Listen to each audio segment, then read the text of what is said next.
Hi, வணக்கம். கடந்த வாரம் அதாவது 2ஆம் தேதி சில்வர் பற்றி நான் ஒரு வீடியோ போட்டிருந்தேன் ஷார்ட்ஸில்.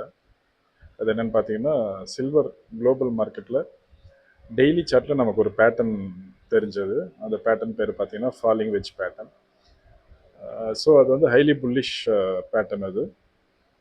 ஸோ அந்த பேட்டர்ன் ஃபார்ம் ஆச்சுன்னா அடுத்து மார்க்கெட் வந்து அடுத்து அதோட இந்த ஸ்டாக்கோட மூமெண்ட் வந்து எங்கே போகுங்கிறத வந்து தெளிவாக சொல்லும். நானும் சொல்லியிருக்கேன். ஸோ அந்த வீடியோட இப்போ பார்க்கலாம். வணக்கம். இந்த வீடியோவில் பார்த்தீங்கன்னா நம்ம சில்வர் பற்றி பார்க்க போகிறோம். சில்வர் பார்த்தீங்கன்னா குளோபல் மார்க்கெட்ஸில் நேற்று அதாவது வெள்ளிக்கிழமை $76 71 வந்து க்ளோஸ் ஆயிருக்கு. இதோட ஹை பார்த்தீங்கன்னா ஃப்ரைடே அன்னைக்கு $77.50 கிட்ட ஹை போயிருக்கு. ஸோ இது வந்து ஒரு நல்ல புல்லிஷ் மொமெண்டம் வந்து கிரியேட் ஆயிருக்கு.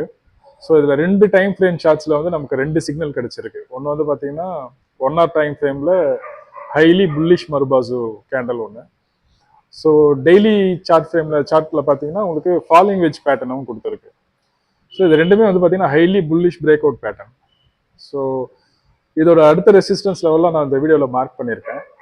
ஸோ இதுக்கு அடுத்த ரெசிஸ்டன்ஸ் லெவல்லாம் பார்த்தீங்கன்னா $79 $80 அந்த மாதிரி ரேஞ்சஸில் தான் இருக்குது. ஸோ இது ஒரு நல்ல ஆப்பர்ச்சுனிட்டி. ஸோ இது என்னுடைய பார்வையில், இது முழுக்க முழுக்க என்னுடைய தனிப்பட்ட ப்ரெடிக்ஷன் தான் இது.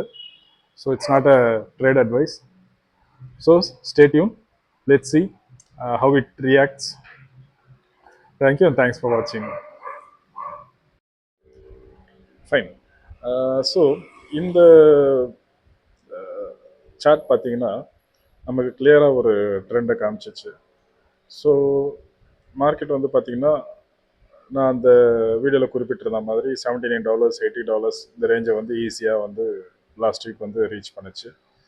ஸோ அது மட்டும் இல்லாமல் பார்த்தீங்கன்னா சில்வர் கடந்த வாரம் $82.50 அப்படிங்கிற ஹையை வந்து மார்க் பண்ணியிருக்கு. ஸோ இது வெறும் டெக்னிக்கல் பவுன்ஸாக மட்டும் எனக்கு தெரியலங்க. இது டெக்னிக்கல் மூமெண்ட்டாக மட்டும் எனக்கு தெரியல. பிகாஸ் இது வந்து டிமாண்டை பேஸ் பண்ணின ஒரு மூமெண்ட் மாதிரி தான் எனக்கு தெரியுது. ஏன்னா டெக்னிக்கலாக பவுன்ஸ் ஆயிருந்ததுன்னா கண்டிப்பாக $80 கீழே தான் க்ளோஸ் ஆயிருக்கணும்.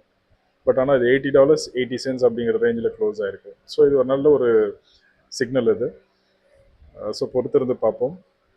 ஸோ அகெயின் வந்து சில்வர் வந்து ஒரு ரேலியை ஸ்டார்ட் பண்ண போதா அப்படிங்கிறத பற்றி என்னுடைய அடுத்த வீடியோவில் அடுத்தடுத்து கிடைக்கக்கூடிய சிக்னல்ஸை வச்சு நான் உங்களுக்கு ஷேர் பண்ணுறேன். ஸோ இந்த வீடியோ பிடிச்சிருந்தா லைக் பண்ணுங்கள், ஷேர் பண்ணுங்கள், ப்ளீஸ் சப்ஸ்கிரைப் பண்ணுங்கள். தேங்க்யூ அண்ட் தேங்க்ஸ் ஃபார் வாட்சிங்.